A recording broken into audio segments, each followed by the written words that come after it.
ایک ہفتے تک اپنا اور اپنے اہل و عیال کا بیمہ، یعنی آپ کی جان، مال و عزت و آبرو آپ اور آپ کے خاندان کی محفوظ ہوگی. یہ عمل بھی آقا محی الدین کمیلی خراسانی نے نجات بخش گرفتاران کے اندر لکھا ہے. اچھا، یہ والا جو عمل ہے بہرحال یہ کہ جمعے کے دن سے شروع ہوگا، جمعے کو نماز کے بعد. اچھا، وہ نماز فجر بھی ہو سکتی ہے، نماز ظہرین بھی ہو سکتی ہے. آپ جمعہ مثلا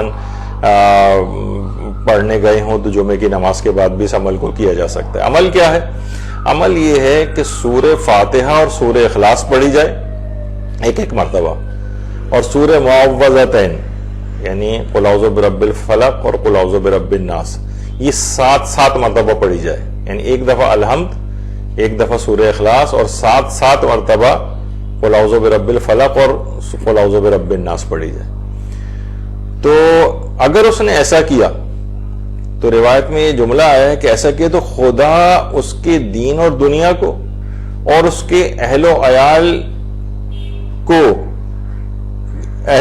کی اگلے جمعے تک خود نگہبانی کرے گا. خود، یعنی کسی فرشتے کے ذریعے یا کچھ اور اس طرح سے نہیں ہے. یعنی پروردگار عالم اس کے اور اس کے اہل خانہ کی حفاظت کا، ہر لحاظ سے حفاظت کا، دین و دنیا کے اعتبار سے ہر حفاظت کا، اس کی نگہبانی پروردگار عالم خود کرے گا، اور مکمل ایک ہفتے تک اس کا بیمہ ہو جائے گا.